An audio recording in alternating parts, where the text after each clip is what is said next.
Good afternoon everyone. Today we are going to talk on extraoral radiography. So in extraoral radiography, here we will talk today about two-dimensional conventional radiography, because in extraoral radiography you will have the advanced imaging also, that is CT scan, MRI and all that. But today we will talk only about the two-dimensional radiography. So first try to understand what is the difference between intraoral radiography and extraoral radiography. So in intraoral radiography, the film or image receptor is kept inside the mouth and source is outside. In extraoral radiography, the film or image receptor is kept outside the mouth and source is obviously outside. So in extraoral radiography, why it is important? Because in intraoral radiography we cannot cover in all patients, or it is not applied for all indications. For example, if there is a trismus or restricted mouth opening, if there is an uncooperative child, if patient is having the gagging or the last molar or wisdom tooth where we are unable to place the film, or if there is a tumor or fracture, larger areas to be covered, because in intraoral radiography there is a limited view is there. In all those situations, we need an extraoral radiography. So these equipment required are similar to the intraoral radiography. As in intraoral radiography, we need dental X-ray machine and films. Here we need a general X-ray machine with high KVP, high MA, obviously because large areas to be covered, we need more powerful and penetrative rays. And second thing, instead of film, there is a cassette is there and we load the film inside the cassette and we take. So we'll ask a question that why there is we cannot use the film in extraoral radiography, because in intraoral radiography the crystals on those films are very small, they are in microns. Obviously on extraoral radiography also that film having the crystals, they are also in microns, but the size is larger compared to the intraoral radiography. So why it is larger? Because in intraoral radiography the size of the object is very small, so easily the rays required, quantity rays required is also less. Number of rays required, quantity is required less, quality is also required less, so easily it can pass through the object and capture the image in a less time. So less time is exposure time is required in intraoral radiography. But in extraoral radiography, as the object size, suppose take the skull, so it has to pass through whole skull, the travel distance, large area to cover, we require more rays. More rays means what? There is a more exposure time. More exposure time, that means more patient irradiation, more exposure to the patient. So to reduce that exposure, what they have done, they kept the film inside the cassette. So cassette is having what? Cassette is having intensifying screen, and these intensifying screen, even with the less number of rays, these intensifying screens convert these X-rays into light, and film is exposed to both X-rays as well as light. So in this way, in a few number of rays, even quantity is less, we can capture the image in extraoral radiography. The advantage is that of cassette or intensifying screen to reduce the patient exposure, to reduce the exposure time. So second, the equipment is that is OPG, orthopantomograph. Here we can take the broad comprehensive panoramic view of the jaws, both upper and lower. So this on the OPG machine itself having a bar for a lateral cephalogram, other types of conventional radiography like PA mandible, AP mandible. In that way it is also there available. And third is that just I told the conventional cassette and film combination is used. We cannot use the cassette in intraoral radiography because there is no need. And in digital, if you carrying out the digital plate, same thing. The cassette is there, but that cassette in the form of PSP plate, photostimulable phosphorus. These plates are there, which you record on this radiograph, and you store the image.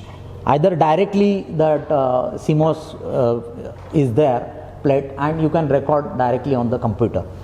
So these are the what requirements are there, and what is the difference between intraoral as well as extraoral radiography. So here, before going ahead, because you have to know the 3 planes, because conventional radiography, it is based on it is nothing but the 2 dimensions imaging of 3-dimensional object. So there are 3 views, basically there are 3 views, either AP views or PA views, that is one. Second is the lateral view, either you take it from right side or left side, that is the lateral view. And third one is up and down view, from top or from the down you shoot. So there are 3 basically views. So you need to know these lines, radiological reference lines or planes, because these planes are helpful during the placement of patient and positioning of the patient according to the film, according to the source of the X-ray machine. So first plane is a mid-sagittal plane, which is passing through the sagittal area, and that is dividing right and left part equally. So that is a mid-sagittal plane. So you can see this is a mid-sagittal plane. The second one is passing through pupillary, that is interpupillary line.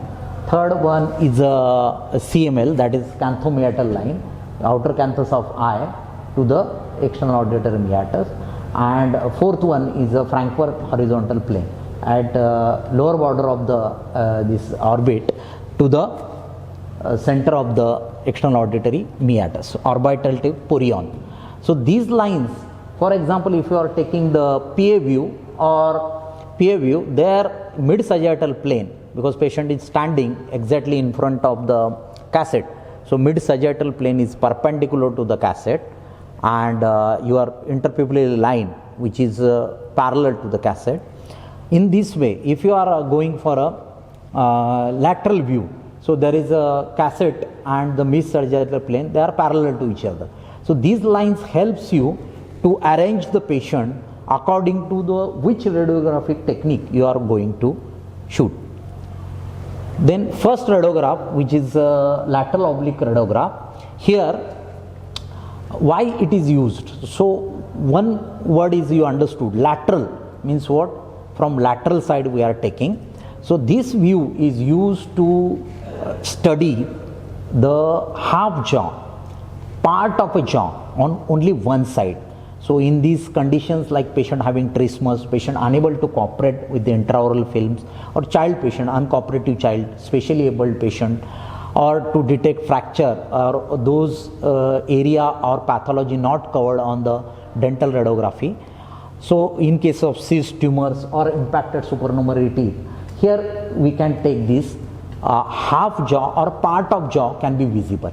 So if you say that then lateral view, if you shoot like this, see here is the screen or film and here is the source. So what will happen? There is a superimposition of both right and left jaws, and so there is a, you cannot see the particular jaw you want to study, right or left side. So here patient is tilting his head so that you can shoot from either down or from behind. Between the next slide you can see here the space between the vertebra and posterior border of ramus. Here is you have a gap. So you can take the right side or left side of jaw till premolar. So you can study from the ramus till premolar, and this is the one way. And second way is that ask patient to tilt the head so that you can get the space here. Here you can keep the source, so you can record the lower jaw as well as some part of upper jaw also, part of one side of the both jaws. So this is the one technique where we can shoot through the ramus and the vertebra. So area to be radiographed, that has to be in the center. Suppose you want to study the ramus, so the cassette, center of cassette has to be exactly in the, that ramus has to be exactly in the center of the cassette. Then long axis of all those teeth, that has to be parallel. Obviously when you will keep the film or cassette here, so this long axis of the teeth, that is parallel to the cassette. And then you take for this, if you use this technique for lower jaw, you are concentrating on lower jaw. So centric point, as you see, the centric point will be exactly at the angle of the mandible. Suppose you want to shoot for a left side, so here I will keep the centric point at the lower mandible, focusing on the lower mandible, exactly the 1 inch behind, exactly here. This is the area. Patient will be tilt, and you will shoot from here toward the cassette. So this is cassette. So if you want to shoot as well as maxilla also, so you will take 1 inch up, 1 inch behind and 1 inch up the from the angle of the mandible. So that is here at exactly near the pinna of the ear on the opposite side. So here this radiograph, as we take only part of the jaw, so we don't need a general X-ray machine. We can shoot it, we can record it on through dental X-ray machine. In your dental clinic also you can take this radiograph, because you already have a dental X-ray machine. You need to buy a cassette and a small size. That cassette size is also around 5 by 7 inches. Small size cassette is there, and films are available for according to that. So you can shoot those patients which are a difficulty to open the mouth, or third molar cases, or even sometimes second molar RCT and restricted mouth opening is there. That time you can take the lateral oblique radiograph. You can record both. You can see here we can see the whole mandible from the ramus also can be seen, because here is focused on the posterior molar. You can see here there is a caries in 7. 8 is impacted with lacerated roots, and there is a periapical abscess. So this patient might be having some trismus, and they recorded it.